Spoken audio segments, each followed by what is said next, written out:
Je m'appelle Queen et j'aimerais vous raconter l'histoire de ma vie, comment elle a commencé si merveilleusement, puis a basculé d'une manière que je n'avais jamais vue venir. J'étais mariée à Kevin, un homme détendu qui avait hérité de son père un restaurant italien pittoresque. Nous nous sommes installés dans une maison confortable que m'avait léguée ma grand-mère. C'est là que nous avons fondé notre famille, en accueillant notre fils, Frank. Les premières années, Kevin et moi passions nos soirées sous la véranda, une fois Frank endormi. Nous rêvions ensemble de notre avenir, d'économiser pour une plus grande maison, peut-être d'avoir un autre enfant. Kevin l'envisageait toujours avec une bière à la main, tandis que je pensais à donner à Frank la meilleure éducation possible, en espérant qu'il pourrait aller à l'université sans avoir à supporter le fardeau des prêts étudiants comme je l'avais fait. Et la vie était simple et joyeuse, mais au fil du temps. Alors que j'avançais dans ma carrière, Kevin semblait se contenter de maintenir le statu quo au restaurant. Le restaurant restait confortable, mais peinait à générer suffisamment de revenus. Un soir, alors que je faisais le ménage après le dîner, j'ai abordé le sujet de l'amélioration du restaurant. Kevin, as-tu envisagé d'ajouter de nouveaux produits au menu, ou peut-être de le moderniser pour attirer davantage de clients? Lui ai-je demandé. Kevin, qui frottait une assiette un peu trop vigoureusement, a répondu avec indifférence, « Pourquoi réparer ce qui n'est pas cassé? Nous nous débrouillons bien, mais nous pourrions faire beaucoup mieux, ai-je rétorqué. Kevin a claqué l'assiette, la frustration étant évidente. Pourquoi es-tu toujours en train d'insister? Tu ne peux pas te contenter de ce que nous avons? J'en ai assez que tu en veuilles toujours plus, s'exclame-t-il. J'ai laissé tomber la conversation. Mais il n'y avait pas que le restaurant qui posait problème. Au fur et à mesure que je devenais orthodontiste, la tension montait. Kevin passait de plus en plus de jours au restaurant, ne travaillant pas vraiment, évitant simplement de rentrer à la maison. Souvent, il se retrouvait chez sa mère et dans sa maison. Un jour, après qu'il ait passé une nouvelle soirée chez sa mère, je l'ai confronté. « Tu es encore allé chez ta mère hier soir, Kevin? Quand tu es là-bas, tu crois que c'est qui gère tout ici? » Lui ai-je demandé. Elle a roulé des yeux et jeté ses clés sur la table. « Oh, tu t'en prends à lui. Maman me comprend et elle ne me harcèle pas pour que je gagne de l'argent ou que je travaille plus, a-t-il rétorqué. Cela m'a fait mal, d'autant plus que j'avais comblé ses déficits. J'envoyais même 9 cents par mois à Anna pour l'aider. Il devenait de plus en plus difficile de gérer toutes nos factures et nos dépenses. Plus tard dans la semaine, j'ai appelé Anna pour lui expliquer notre situation financière et la nécessité pour Kevin de contribuer davantage.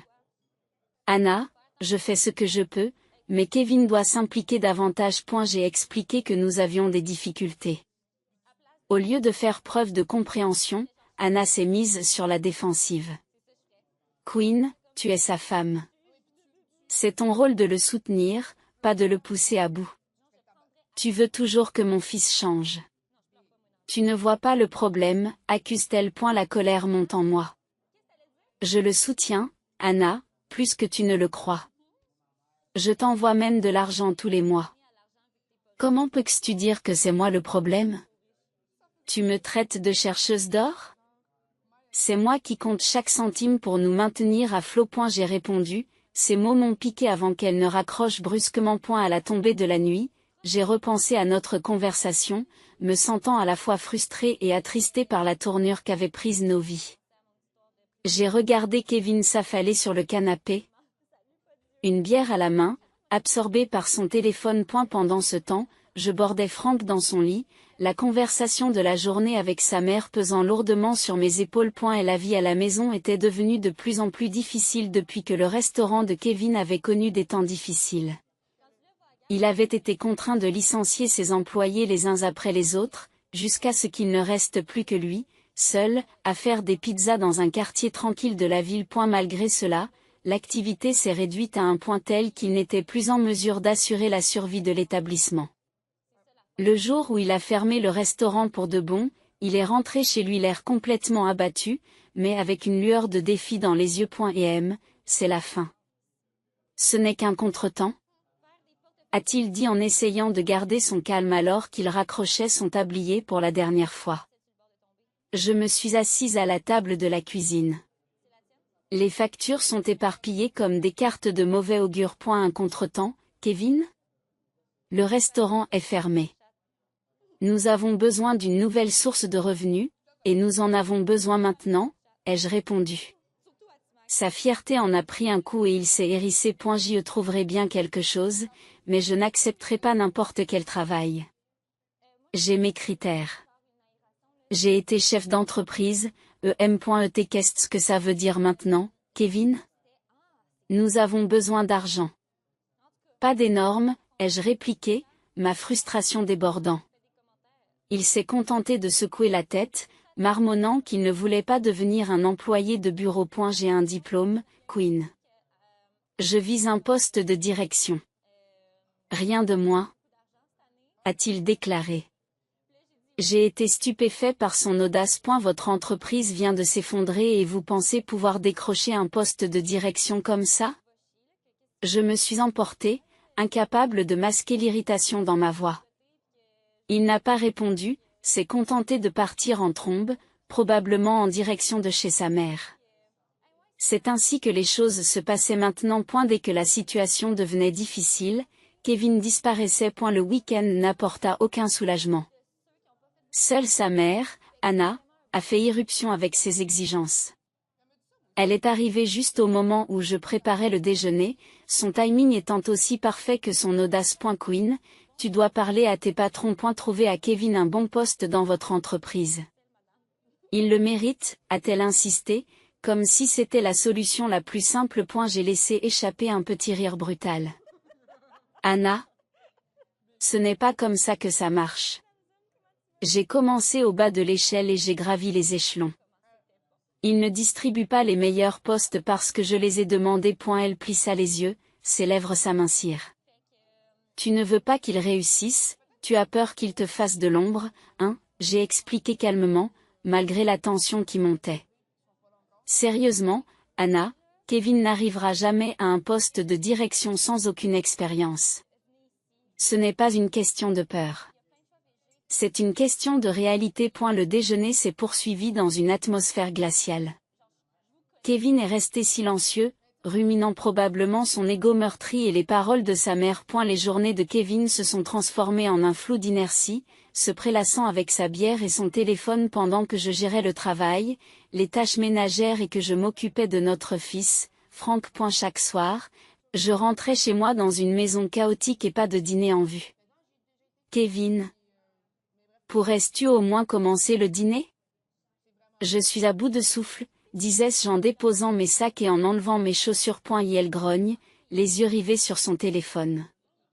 Tu le fais mieux, je suis fatiguée aussi, tu sais. Cela m'exaspérait de le voir si désœuvré, surtout quand Franck, affamé et impatient, tirait sur ma manche. Et Kevin, tu es allé le chercher à l'école aujourd'hui, un soir, connaissant déjà la réponse. J'ai demandé à Kevin s'il avait oublié de me dire quelque chose. Il m'a répondu par un faible marmonnement, à peine audible à travers la télévision. Heureusement, ma mère, qui vivait près de chez moi, était venue en renfort depuis que Kevin avait commencé à négliger ses devoirs les plus élémentaires. Kevin, c'est aussi ton fils. Elle a besoin de toi, déclarai-je en m'efforçant de garder ma voix calme, même si c'était difficile. D'habitude, c'est à ce moment-là qu'il partait, la porte claquant en même temps que lui. Marquant une autre journée de routine. Comme d'habitude, il a disparu, me laissant tout gérer seul. Et la situation s'est aggravée lorsque j'ai remarqué qu'il manquait de l'argent dans mon portefeuille. Au début, il ne s'agissait que de quelques dollars, mais bientôt des billets entiers ont disparu. Un soir, après avoir confirmé la disparition de l'argent, je l'ai confronté. Kevin, as-tu pris de l'argent dans mon sac? Son regard s'est écarté avant de rencontrer le mien. J'avais besoin d'argent pour acheter de la bière, a-t-il admis. De la bière? Tu prends de l'argent comme un voleur maintenant. Je m'exclame, comment osais-tu me traiter de voleur? Je suis ton mari, rétorque-t-il en haussant le ton. Avant que nous ayons pu discuter davantage, Anna a fait irruption. Elle semblait nous avoir entendus, son expression était orageuse. Queen, tout ce qui t'intéresse, C'est l'argent. Tu ne vois pas que cet homme a du mal à s'en sortir, tu devrais le soutenir? Pas l'accuser. Le soutenir en le laissant me voler? Et Franck? Et ses factures? J'ai répondu, ma voix devenant de plus en plus forte à mesure que le stress des derniers mois atteignait un point d'ébullition. Kevin s'est effondré sur le canapé, ignorant qu'Anna et moi nous disputions à son sujet, les yeux fixés sur un point lointain. La dispute s'est terminée dans un silence pesant, avec Anna qui est partie en trombe et Kevin qui est resté silencieux et inactif. Lorsque Franck est tombé malade à la fin de l'été, sa fièvre est montée en flèche une nuit, aucun apaisement ni linge frais n'a semblé l'aider. Assise à côté de son lit, le thermomètre à la main, je sentais mon cœur sombrer à chaque bip confirmant que la fièvre ne tombait pas. Kevin, comme d'habitude, n'était d'aucune aide, absorbé par son téléphone sur le canapé. Kevin, peux-tu vérifier s'il nous reste des médicaments contre la fièvre? Demandai-je en essayant de rester calme. Il a grogné et s'est levé lentement. Mais je savais qu'il serait plus rapide de le faire moi-même. Franck gémissait doucement, serrant ma main, chaque instant étant précieux. Après un rapide baiser sur son front, je me suis précipitée dans la cuisine. Le lendemain matin, le médecin a insisté sur la nécessité de prendre des médicaments et de faire des examens. Mieux vaut être prudent, a-t-il conseillé, en notant ses recommandations. Les tests étaient synonymes de dépenses supplémentaires, bien au-delà de ce qu'il restait après les factures et les dépenses incontrôlées de Kevin. Le cœur battant, j'ai transféré le reste de nos économies pour le traitement de Franck, y compris les $900 habituellement réservés à Anna. C'était la seule solution. À peine avais-je pris ma décision qu'Anna est entrée en furie. Queen, où est mon argent? C'est le 1er du mois, a-t-elle exigé. J'étais en train de ranger le petit sac à dos de Franck, prêt pour une nouvelle visite chez le médecin. Anna, commençai-je, me préparant à une nouvelle confrontation. Je dois allouer les fonds pour Franck. Il est gravement malade et en a besoin pour ses examens médicaux et ses traitements. Le regard d'Anna se durcit, ses lèvres se plissant en une fine ligne de désapprobation. Tu veux vraiment me faire croire que tu n'as pas d'autre argent? C'était mon argent, Queen. J'en ai besoin, déclara-t-elle. J'ai reculé d'un pas, levant les mains sur la défensive tandis que mes instincts maternels se réveillaient. Franck est ma priorité. Ce n'est qu'un enfant, il va mal et il a besoin que sa mère s'occupe de lui. Je veux m'excuser de l'avoir fait passer en premier. J'aurais dû me douter que tu ferais une chose pareille. Retenir de l'argent pour moi pour ce garçon. Anna a craché ces mots avec venin, comme s'il s'agissait d'un poison qui la faisait souffrir. Ce garçon, Anna? C'est ton petit fil. Comment peux-tu être aussi insensible? J'ai répliqué. Ma patience s'épuisant. Je n'ai pas besoin que tu me fasses la morale, Queen. Assure-toi juste de me payer d'ici demain, ou tu le regretteras. Elle siffla, la colère tordant ses traits. Sa menace flottait dans l'air, mais la vue de Franck, faible et délicat dans la pièce voisine, renforça ma détermination. Quitter ma maison maintenant, Anna. Je ne tolérerai pas de menaces sous mon propre toit. Ni aujourd'hui, ni jamais. Anna semblait prête à poursuivre son argumentation, mais la fermeté de mon regard la réduisit au silence. Elle est sortie en claquant la porte, laissant un silence pesant dans son sillage. Kevin l'a suivi en silence. J'y suis retournée auprès de Franck, mes mains tremblant en caressant doucement ses cheveux. Il m'a regardée avec des yeux confiants, remplis de douleur. Tout va bien, bébé. Maman est là, murmurai-je en embrassant son front. Ma détermination se durcissant. Les jours sont devenus un flou de visites à l'hôpital et de nuits blanches. L'absence de Kevin était un soulagement discret, plus de disputes ni de regards méprisants. Mais après une semaine de calme tendu, j'ai senti que quelque chose n'allait pas. Un lundi après-midi. En consultant l'application de ma banque, mon cœur a sombré lorsque j'ai vu que d'importants retraits avaient presque épuisé nos économies. La panique m'a serré la poitrine tandis que je faisais défiler l'historique des transactions, chaque retrait étant une trahison. Il était inutile d'appeler Kevin. Et elle n'avait pas répondu depuis des jours. Résolument, j'ai bloqué la carte pour mettre fin à son vol. Dans la tourmente, j'ai réalisé la profondeur de l'égoïsme de Kevin. Une semaine après sa disparition, Kevin est revenu. Pas seul, mais avec Anna à ses côtés. Ils m'ont trouvé au milieu d'un chaos de jouets de Frank et de factures médicales éparpillées sur le sol du salon. Queen. Nous avons des nouvelles, déclara Kevin. Un étrange sourire en coin. J'ai gagné à la loterie, 27 millions de dollars. Et non, tu n'en verras pas un centime. Je demande le divorce. La pièce semble tourner. Et Frank ? J'ai réussi à le dire. Le rire d'Anna m'a fait froid dans le dos. Oh, Queen, toujours le martyr. Tu as sous-estimé mon fils pendant trop longtemps. Maintenant, il est riche et tu n'es rien. Il trouvera quelqu'un de mieux, de plus jeune. Kevin acquiesça, ramassant un sac de sport près de la porte. Oui, je déménage pour aller vivre avec ma mère. Tu te débrouilleras tout seul, n'est-ce pas, Anna, exceptionnellement douée pour la manipulation, entoura Kevin de son bras et le conduisit vers la sortie. Laissons la chercheuse d'or à Wallow et à son chaos. Nous avons bien mieux à faire. Suggéra-t-elle avec suffisance tandis que la porte se refermait derrière UX. Et la réalité du moment me frappa de plein fouet. Trahison, abandon, vol. Kevin m'avait abandonné, ne laissant derrière lui qu'un chagrin d'amour et d'immenses défis. Pourtant, alors que le choc initial commençait à s'estomper, une détermination ardente a commencé à grandir en moi. Il pensait pouvoir me détruire, me rendre brisé et sans le sou. J'étais résolu à ne pas laisser cela se produire. D'une voix ferme, j'ai appelé mon avocat. Kevin a utilisé nos fonds communs pour acheter ce billet de loterie. Je veux contester les gains, ai-je déclaré. Mon avocat, bien que prudent, m'a soutenu. Et la bataille sera rude, Queen, mais nous y mettrons tout notre cœur, m'a-t-il assuré. En raccrochant le téléphone, j'ai senti le poids de la lutte à venir s'installer sur mes épaules.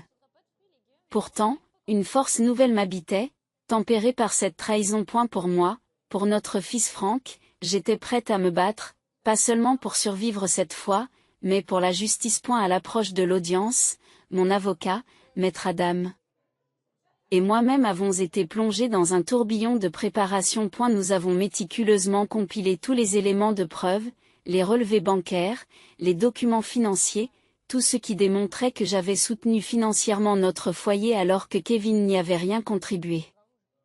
Queen, c'est un dossier solide. Le fait qu'il ait utilisé votre carte bancaire pour acheter le billet de loterie est notre point fort. Monsieur Adam m'a rassuré alors que nous étions assis au milieu de piles de documents dans son bureau. À l'approche de la date de l'audience, les tensions couvaient juste sous la surface de ma routine quotidienne.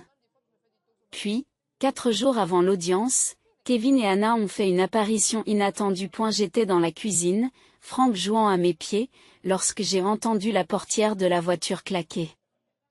Ils ont fait irruption par la porte d'entrée, le visage rouge de fureur. Tu vas vraiment faire ça? Coudre ton propre mari. Kevin a beuglé, sa voix résonnant dans la petite pièce. Anna se joignit rapidement à eux, le ton tranchant et rancunier. Cupide. C'est ce que tu essaies de réclamer ce qui n'est pas à toi. J'ai tenu bon, sentant Frank se presser contre ma jambe pour me réconforter. Ce n'est pas seulement l'argent de Kevin. Il a acheté le billet avec nos fonds communs. Des fonds que j'ai fournis parce qu'ils ne contribuaient pas. J'ai répliqué calmement, la colère suscitée par leurs accusations renforçant ma détermination. Le visage de Kevin s'est déformé avec dédain. Ce n'est pas une question de contrôle, Kevin. C'est une question d'équité. Tu es parti, tu te souviens? Toi et ta mère vous êtes moqués de moi, vous avez dit que je n'aurais plus rien. Leurs cris auraient pu s'intensifier. Mais j'étais déterminée à ne pas laisser cela se produire devant Frank. Vous devez partir maintenant. Nous réglerons cela au tribunal, dis-je fermement. Leur départ a été bruyant et chaotique. Mais une fois qu'ils furent partis, la maison me parut plus claire, plus pure. J'ai serré Frank contre moi, lui murmurant que tout irait bien. Dans la salle d'audience, l'atmosphère était tendue. Kevin était assis en face de nous, son avocat lui chuchotant à l'oreille, tandis qu'Anna me lançait un regard hostile. Lorsque Monsieur Adam a présenté les relevés bancaires et les documents financiers, les preuves étaient indéniables. Chaque fois que l'avocat de Kevin trébuchait sur une question, je ressentais une vague de triomphe. Le juge a été très attentif, son regard s'est fixé sur Kevin au fur et à mesure que les preuves de la dépendance financière de Kevin à mon égard s'accumulaient. Il s'agissait du billet de loterie acheté avec l'argent de notre compte commun, ce qui en faisait un bien matrimonial, comme l'a fait valoir Monsieur Adam de manière convaincante. Kevin a haussé le ton dans la salle d'audience feutrée. C'est moi qui ai acheté le billet. C'était ma décision. Ma chance. Mais le juge a rapidement rétorqué que ce n'était pas votre argent, Monsieur Thompson, et que, malheureusement pour vous, la chance ne l'emportait pas sur la loi. Après de longues délibérations, le juge a rendu sa décision. Et elle ressort clairement des preuves présentées que Monsieur Thompson était financièrement dépendant de Madame Thompson lors de l'achat du billet, ce qui fait que le billet est considéré comme un bien matrimonial. Le jugement attribue les 4/4 des gains de la loterie à Madame Thompson et un quart à Monsieur Thompson. Kevin et Anna étaient visiblement choqués. Leur visage n'était qu'une toile d'incrédulité. Des mois plus tard, une fois la poussière retombée et le divorce prononcé, j'ai commencé à envisager un avenir plus radieux, façonné par la décision du tribunal. Conscient des histoires de gagnants de la loterie qui ont dilapidé leur fortune, j'ai demandé conseil à Ethan, un vieil ami d'université qui avait réussi dans la finance. Autour d'un café, nous avons discuté d'investissements stratégiques dans la technologie et les énergies renouvelables, ainsi que de la mise de côté de fonds pour l'éducation de mon fils Frank. Les conseils d'Ethan se sont révélés inestimables. Pendant ce temps, l'approche de Kevin et d'Anna concernant leur part des gains est devenue un sujet de conversation en ville. Kevin s'est offert une nouvelle voiture de sport, tandis qu'Anna s'est offert des bijoux et des vêtements somptueux, se délectant de son nouveau mode de vie. Un après-midi, alors que j'allais chercher Frank à l'école, un ami m'a raconté avec enthousiasme les dernières nouvelles concernant les achats extravagants de Kevin et le mode de vie luxueux d'Anna. J'ai simplement souri et je me suis concentré sur Frank et notre avenir. À la maison, j'ai planifié méticuleusement nos finances avec l'aide d'Ethan. Chaque décision d'investissement renforçait le chemin vers la stabilité et la sécurité. En veillant à ce que Frank ait tous les avantages possibles. Un soir, la curiosité de Frank pour l'université a reflété mes aspirations pour lui, ses yeux s'illuminant de rêve et de potentiel. Alors que nos vies s'installaient dans une routine réconfortante, que Frank s'épanouissait à l'école et que nos investissements prospéraient, le passé semblait fermement derrière nous. Pourtant, la vie a une façon de nous revisiter, comme je l'ai bientôt appris par le biais d'une mise à jour troublante d'un ami proche. Lors d'une rencontre détendue autour d'un café, j'ai discuté avec Quinn d'une nouvelle surprenante. Kevin avait connu des temps difficiles. Et elle avait perdu sa voiture pour de l'argent et était pris dans des dettes de jeu si profondes qu'elle l'avait même blessé au cou. En buvant mon café, j'ai dissimulé mon choc. C'est vrai? C'est malheureux, ai-je commenté. Puis il y avait Anna. Elle avait commencé à vendre ses bijoux, désespérée. Alors qu'elle et Kevin faisaient face à leurs jours les plus sombres après des années d'étalage de leur richesse. Quinn, secouant la tête avec incrédulité, a raconté ces événements. En peu de temps, Kevin est apparu sur le pas de ma porte, n'étant plus que l'ombre de l'homme qu'il était autrefois. Ses vêtements luxueux avaient disparu, remplacés par un jean délavé et une veste usée. Ses yeux, qui brillaient autrefois de fierté, reflétaient désormais le désespoir. Quinn, on peut parler?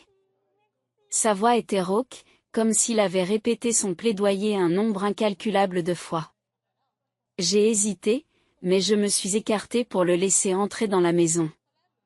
Frank était sorti avec des amis, nous avions donc la maison pour nous seuls. Je n'avais pas envie d'une longue visite, cependant. En entrant, Kevin a jeté un coup d'œil dans le salon. J'ai tout perdu, Quinn. L'argent, la voiture. Je n'ai plus rien. Et ma famille me manque. Tu me manques, avoue-t-il. Levant un sourcil.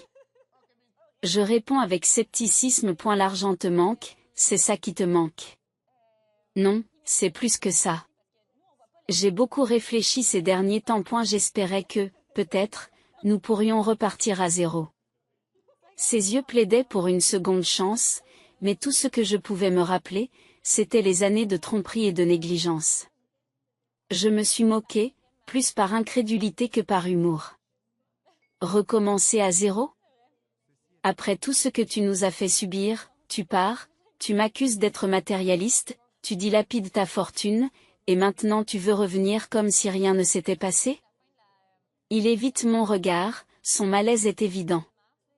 Je sais que j'ai commis de graves erreurs, Queen. Je m'en rends vraiment compte maintenant, et je suis prêt à changer, a-t-il insisté. Kevin, tu es parti quand tu as pensé que tu étais mieux sans nous. Cela a révélé ton vrai caractère. Maintenant, tu ne fais que regretter d'être sans le sou et seul, dis-je d'une voix décidée. Dégonflé. Il absorbe le poids de mes paroles. Alors, il n'y a aucune chance pour nous?